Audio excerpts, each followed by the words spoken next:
Lo que empezó como una patrulla cualquiera en Santa Ana, El Salvador, acabó convirtiéndose en una auténtica tragedia que sacudió a todo el país. La reacción del Estado fue inmediata, fue brutal, una cacería humana como pocas se recuerdan. Vamos a desgranar, paso a paso, los hechos que desataron toda esta furia. Esta es la historia de cómo la muerte de 3 policías hizo saltar por los aires la sensación de seguridad y provocó que el Estado respondiera con una fuerza arrolladora, poniendo a prueba los límites de su propio poder. Un acto brutal que, como veremos, encendió una furia total. Todo, absolutamente todo, comenzó con una emboscada. Un ataque que las propias autoridades no dudaron en calificar de cobarde. Y para entender la magnitud de la respuesta que estaba a punto de llegar, es fundamental que primero veamos cuál fue esa chispa que lo incendió todo. El balance fue, sencillamente, devastador. 3 miembros de la Policía Nacional Civil asesinados.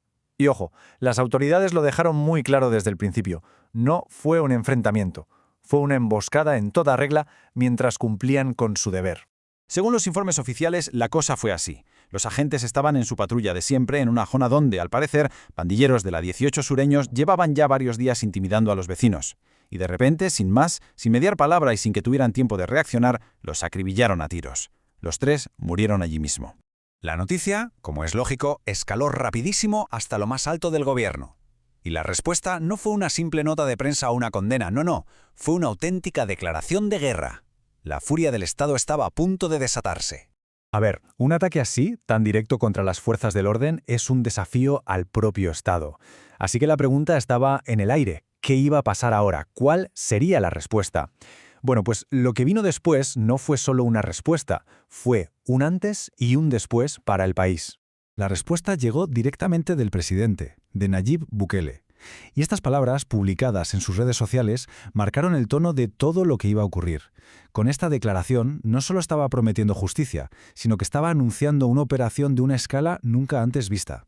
El mensaje era muy claro, no iba a haber piedad. Y esa promesa presidencial se convirtió en realidad casi al instante, con un despliegue masivo. Se puso en marcha un operativo diseñado para una sola cosa: encontrar a los responsables, costara lo que costara.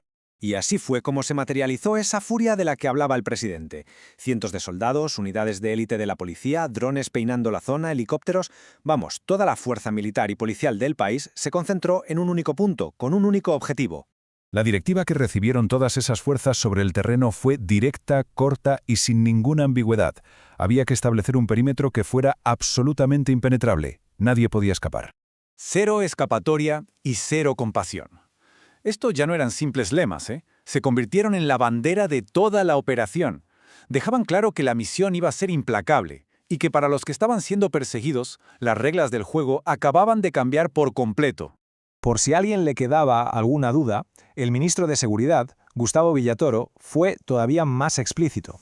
Les lanzó un ultimátum con solo 2 salidas. La primera, entregarse y arrodillarse ante la justicia. La segunda, ser cazados. Dejó bien claro que no había una tercera opción sobre la mesa. Con toda la zona completamente cercada y la presión aumentando por momentos, era solo cuestión de tiempo. La cacería estaba a punto de llegar a su fin.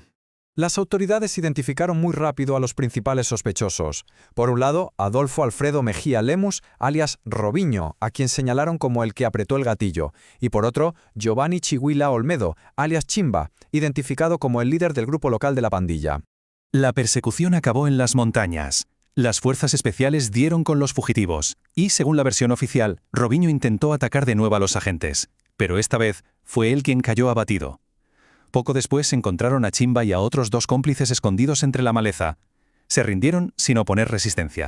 Una vez concluida la operación, las diferentes ramas del Estado se coordinaron para lanzar un mensaje muy claro y unificado. Un mensaje sobre lo que había pasado y, sobre todo, sobre lo que significaba para el futuro. La Fiscalía General de la República se adelantó a cualquier posible debate. Salió públicamente a decir que los agentes que participaron en el operativo, incluido aquel en el que murió Robinho, no iban a enfrentar ningún tipo de cargo. Su argumento, que estaban actuando en defensa de la comunidad. El director de la Policía Nacional Civil, por supuesto, reforzó esta misma idea.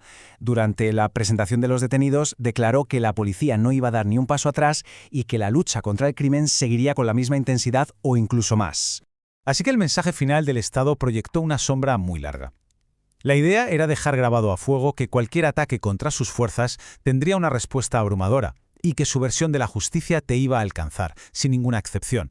Los hechos de Santa Ana dejaron un resultado muy claro. Un sospechoso muerto, varios capturados y un mensaje de fuerza enviado por el gobierno.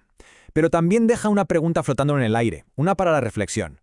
Cuando la furia se convierte en política de Estado, ¿dónde se traza exactamente la línea?